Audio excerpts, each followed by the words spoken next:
Dalam nama Bapa dan Putra dan Roh Kudus. Amin. Tuhan bersamamu. Silakan duduk. Bapak Uskup, para pastor dan saudara-saudariku terkasih. Bagus sekali acara ini diadakan. Acara yang luar biasa menurut saya. Karena Alkitab bilang bahwa Yesus tergantung di kayu salib dari jam 9 pagi sampai jam 3 sore dia wafat. Berarti kurang lebih hampir 7 jam Yesus tergantung di kayu salib hanya dengan sebuah tujuan untuk menyelamatkan kita. Karena itu menurut saya ini waktu penuh rahmat, waktu yang luar biasa. Kenapa? Karena dari atas kayu salib tak pernah berhenti mengalir air dan darah itu membasahi bukit Golgota, membasahi bumi kita, karena tujuan Allah mesti terwujud, yakni menyelamatkan kita. Karena itu kembali saya katakan waktu ini waktu penuh rahmat. Karena itu Bapak Uskup tadi bilang supaya waktu ini kita pakai baik-baik untuk merenung. Saya punya keputusan pribadi supaya selama 7 jam berturut-turut saya berdoa dengan satu wujud khusus. Berdoa dengan satu wujud khusus.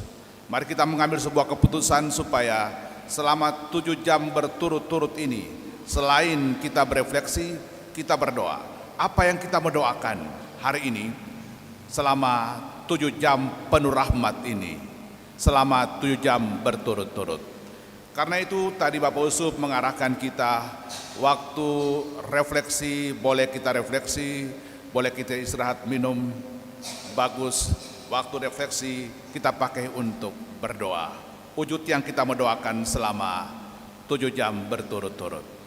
Dan bersama dengan doa dan refleksi permenungan 7 sabda, ada begitu banyak orang di Indonesia dari berbagai macam tempat mengirimkan doa-doa untuk kita doakan hari ini. Kita akan puncaki nanti pada waktu ibadah jalan salib. Dan karena itu sebelum kita lanjut, kita tundukkan kepala dan kita sampaikan apa yang menjadi harapan-harapan kita. Kita sampaikan apa yang menjadi intensi-intensi kita. Kita sampaikan apa yang menjadi wujud-wujud kita yang kita mendoakan selama waktu penuh rahmat 7 jam berturut-turut.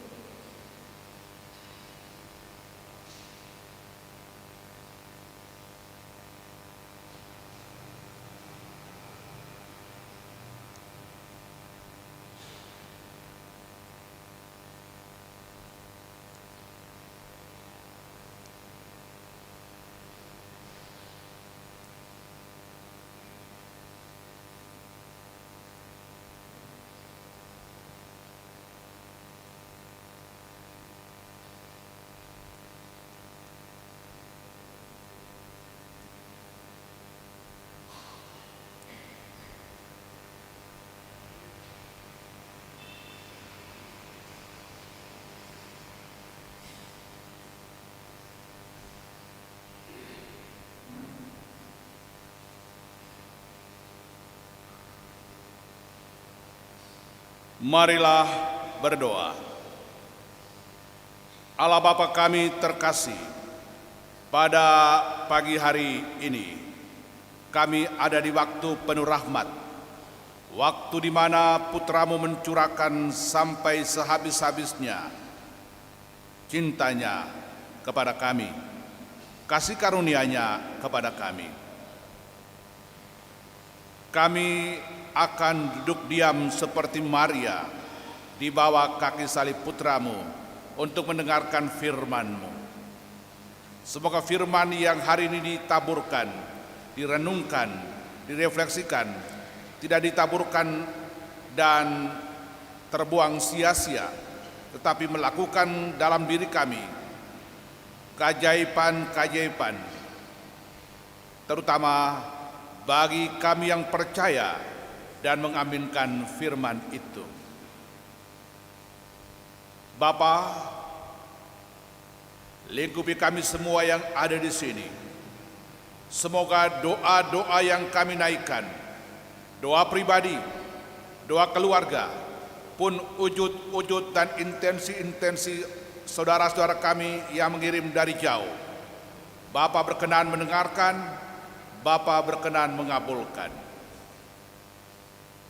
Sekarang kami rindu mendengarkan firman-Mu, maka bersabdalah kepada kami siap mendengarkan. Demi Yesus Kristus Putra-Mu Tuhan dan pengantara kami, yang hidup bersama Bapa dan Roh Kudus, kini dan sepanjang segala masa. Silakan berdiri.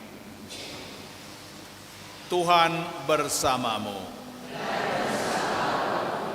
Inilah Injil suci menurut Lukas. Dimuliakan. Seorang dari penjahat yang digantung itu menghujat dia, katanya, "Bukankah engkau adalah Kristus? Selamatkanlah dirimu dan kami." Tetapi seorang menegur dia, katanya, "Tidakkah engkau takut juga tidak kepada Allah, sedang engkau menerima hukuman yang sama? Kita memang selayaknya dihukum, sebab kita menerima balasan yang setimpal dengan perbuatan kita. Tetapi orang ini tidak berbuat sesuatu yang salah." Lalu ia berkata kepada Yesus, "Ingatlah akan aku apabila engkau datang sebagai Raja." Kata Yesus kepadanya, "Aku berkata kepadamu, sesungguhnya hari ini juga engkau akan ada bersama-sama dengan aku di dalam Firdaus." Demikianlah sabda Tuhan. Silakan duduk.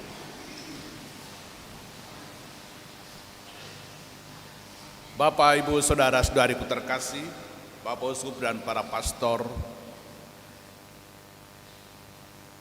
firman Tuhan hari ini bagus sekali. Dia bicara tentang 3 hal. Pertama, dia bicara tentang Firdaus. Firdaus, Alkitab katakan dalam kitab Kejadian bab 3, manusia pertama ketika diciptakan ditempatkan dalam taman Firdaus. Lalu dilukiskan bahwa di Firdaus itu tidak ada sakit penyakit, tidak ada kutuk kematian, tidak ada penderitaan, tidak ada sengsara. Yang ada di Firdaus cuma ada kedamaian, cuma ada sukacita, cuma ada kebahagiaan. Jadi di Firdaus manusia tidak butuh apa-apa lagi karena sudah sempurna kebahagiaan itu, kedamaian itu. Tetapi Alkitab mengatakan dalam kitab Kejadian bab 3 ayat 23 bahwa manusia pertama Adam dan Hawa diusir keluar dari Firdaus. Jadi manusia pertama dikeluarkan dari Firdaus. Kenapa? Karena kitab Kejadian bab 3 ayat 1 sampai 13, karena manusia pertama itu hidup dalam dosa. Ketika mereka dua hidup dalam dosa, maka mereka kena kutuk. Mereka kena kutuk. Adam buat dosa, Hawa buat dosa, maka akibatnya adalah kutuk. Jadi ketika mereka hidup dalam dosa dan kutuk, maka Tuhan usir mereka keluar dari taman Firdaus. Keluar dari taman Firdaus. Selanjutnya, refleksi yang kedua yang kita akan dengarkan hari ini tentang dosa yang membuat manusia kena kutuk. Kitab Nabi Yesaya bab 59, dia katakan begini, ketika manusia buat dosa, lakukan dosa, maka hubungan Allah dengan manusia itu terputus. Sehingga doa-doa yang dinaikkan oleh manusia kepada Allah tidak terjawab. Allah tidak mendengarkan doa-doa karena yang menjadi penghalang adalah dosa. Yang menjadi penghalang adalah kejahatan manusia.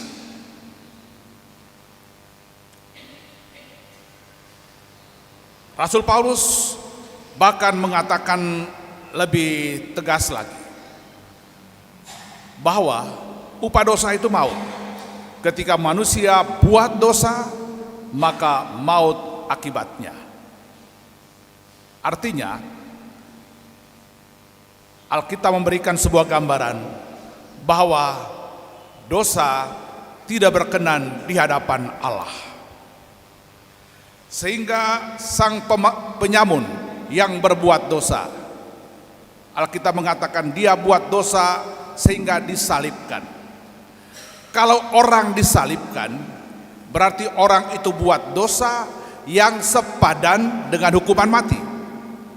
Yang sepadan dengan hukuman mati. Jadi itu berarti sang penyamun buat dosa besar yang sepadan dengan hukuman mati, yang hukumannya adalah mesti mati, mesti dihukum mati. Dan waktu itu ketika orang yang buat dosa yang sepadan dengan hukuman mati, hukumannya adalah digantung di kayu salib. Maka pastikan sang penyamun ini disalibkan karena dia buat dosa besar. Orang-orang Yahudi punya keyakinan bahwa ketika orang buat dosa yang sepadan dengan hukuman mati, orang itu adalah orang terkutuk. Maka sang penyamun yang tergantung di kayu salib adalah orang terkutuk. Karena itu didapat hukuman disalibkan. Kalau orang terkutuk, maka orang itu tidak punya harapan untuk naik ke surga, tidak punya harapan untuk beroleh keselamatan. Baik, refleksi yang kedua tentang dosa kita sudah paham sampai di sini.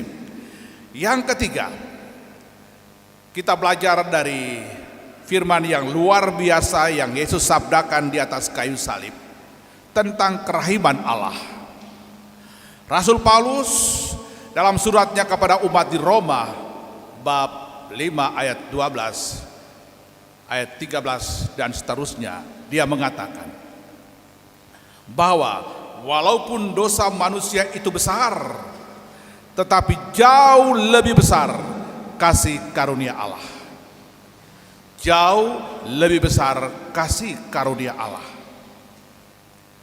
Rasul Paulus mengatakan, karena kasih karunia Allah jauh lebih besar, maka ketika manusia jatuh dalam dosa, manusia tidak taat. Tetapi karena kasih karunia Allah, Allah datang untuk menyelamatkan dalam diri Yesus putranya. Rasul Paulus melukiskan, karena ketidaktaatan satu orang, yakni Adam, kita jatuh dalam dosa dan maut. Tapi karena ketaatan satu orang yang namanya Yesus Kristus, maka kita semua diselamatkan. Rasul Paulus mengatakan itu terjadi cuma-cuma dari pihak Allah. Maka hari ini kita mendengarkan firman yang melukiskan betapa kasih karunia Allah itu begitu besar. Kasih karunia Allah itu begitu besar. Sang penyamun, sang pendosa yang buat dosa besar, yang hukumannya adalah sepadan dengan hukuman mati, ketika dia bilang sama Yesus, Yesus, ingatlah akan daku ketika engkau datang sebagai raja. Perhatikan baik-baik, sang penyamun ini dengan suara yang lantang memohon, Yesus, Ingatlah akan daku ketika engkau datang sebagai Raja. Bapak, Ibu, saudara-saudariku terkasih, orang berdosa ini sepantasnya kena kutuk. Tetapi dari mulut Yesus di atas kayu salib, dari mulut Yesus di atas kayu salib, Yesus katakan dengan suara lantang, "Aku berkata kepadamu, sesungguhnya hari ini juga engkau ada bersama-sama dengan aku di dalam Firdaus." Bapak, Ibu, saudara-saudariku terkasih, kasih karunia Allah, kerahiman Allah tidak bisa dibatasi oleh dosa manusia. Tidak bisa dibatasi oleh dosa manusia. Kerahiman Allah, kasih karunia Allah jauh melampaui dosa manusia. Sehingga ketika manusia walaupun dalam situasi titik nadir, detik-detik terakhir dia mau mati, tetapi dia minta ampun sama Tuhan, dia bertobat dan minta ampun sama Tuhan, Tuhan tetap mengampuni. Tuhan tetap mengampuni dan Tuhan siapkan Firdaus untuk dia. Ini kabar baik untuk kita sekalian. Ini kabar baik untuk kita sekalian. Kabar baik bahwa Tuhan tidak ingin surga kosong. Tuhan tidak ingin surga kosong. Tuhan ingin kita sesaki surga. Tuhan ingin kita jejali surga dengan ribuan, dengan orang-orang banyak. Tuhan mau seperti itu. Tuhan mau seperti itu. Maka karena kerinduan Tuhan itu, maka Tuhan ambil keputusan, Bapa ambil keputusan di surga, anaknya harus datang untuk mati demi menyelamatkan kita. Demi menyelamatkan kita. Karena itu saya katakan ini kabar baik. Kabar baik bahwa kita tidak menghalangi kasih karunia Allah. Bagian kita adalah saat ini kita ambil keputusan untuk bertobat. Jangan tunda-tunda untuk bertobat. Jangan tunda-tunda untuk kembali kepada Allah. Ketika kita kembali kepada Allah, maka Yesus katakan ini, hari ini juga engkau ada bersama-sama saya di taman Firdaus. Tundukkan kepalamu sekarang.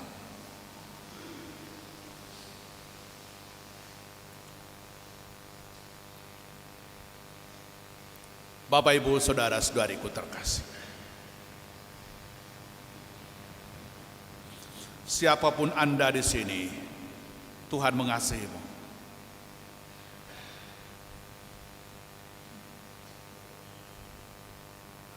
Apapun keadaanmu, seburuk apapun keadaanmu karena dosa, Tuhan tetap mengasihimu.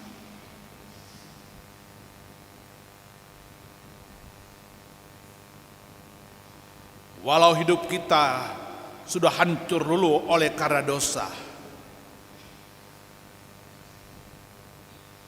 Tuhan tetap mengasihimu. Walaupun dosa kita terlalu banyak, Tuhan tetap mengasihimu.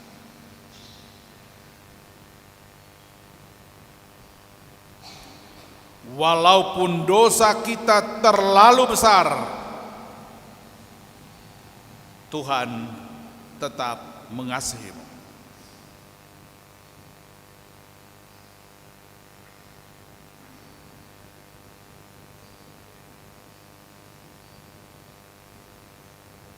Namun demikian, jangan sia-siakan kasih karunia Tuhan. Jangan sia-siakan kerahiman Tuhan, sehingga kita terlena untuk hidup dalam dosa.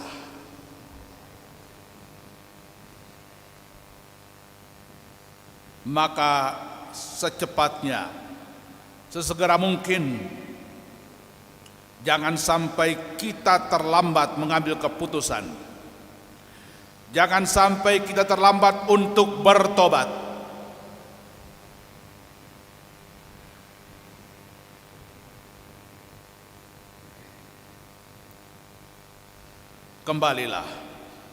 Kembalilah kepada Allah dengan hidup baik, dengan hidup benar di hadapan Dia.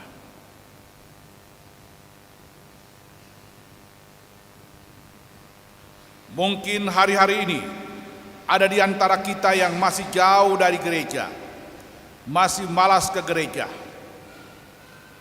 masih kurang datang di kegiatan-kegiatan kelompok termasuk rukun. Anda belum terlambat. Kembalilah kepada gereja. Mungkin hari-hari ini ada di antara kita yang hidup dalam kebiasaan-kebiasaan buruk. Kebiasaan-kebiasaan buruk seperti mabuk-mabukan. Kebiasaan-kebiasaan buruk seperti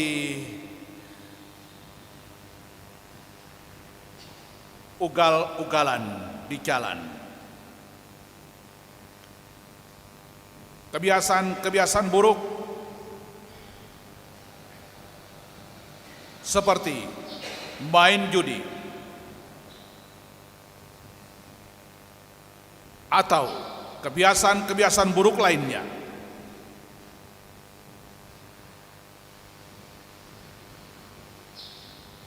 Ambil keputusan pagi ini.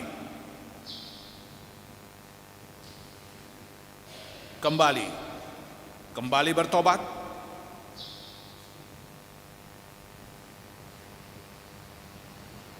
Sebelum terlambat.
Bapa di sorga, perhatikan setiap kami di sini. Apapun keadaan kami, Bapa tahu.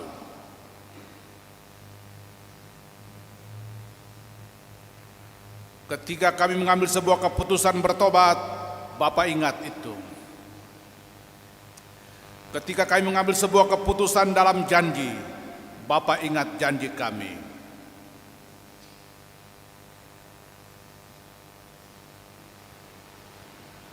Terima kasih untuk Roh Kudus yang telah mengajarkan kepada kami, mengingatkan kepada kami untuk kembali kepada kasih karunia-Mu.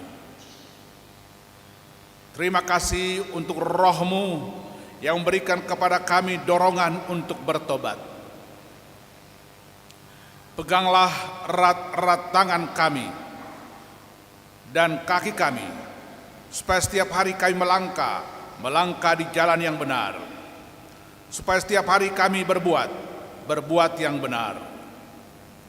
Kuasai hati dan budi kami, supaya setiap hari kami berpikir yang benar. Kuasai mulut dan lidah kami, supaya tiap-tiap hari kami berkata-kata yang baik dan benar.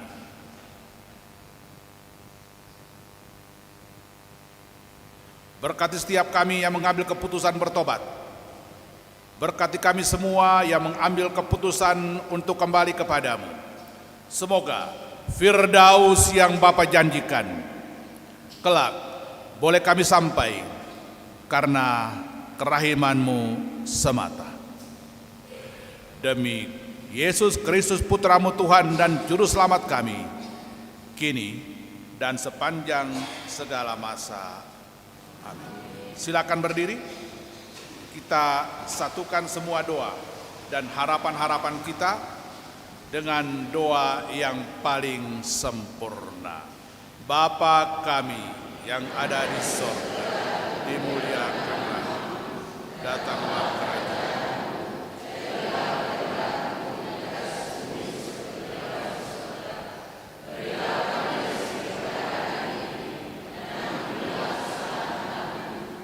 Seperti kami pun mengampuni yang bersalah kepada kami.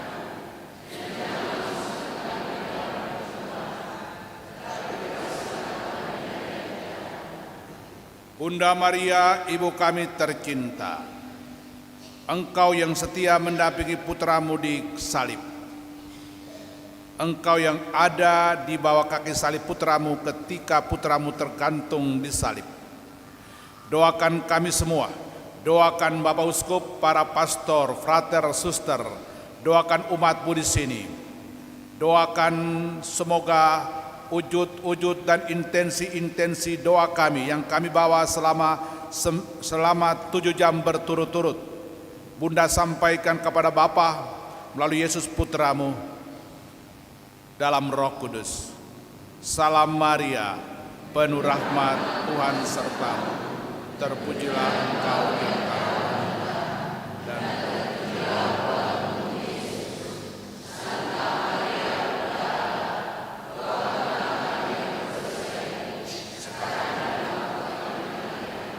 kemuliaan kepada Bapa dan Putra dan Roh Kudus.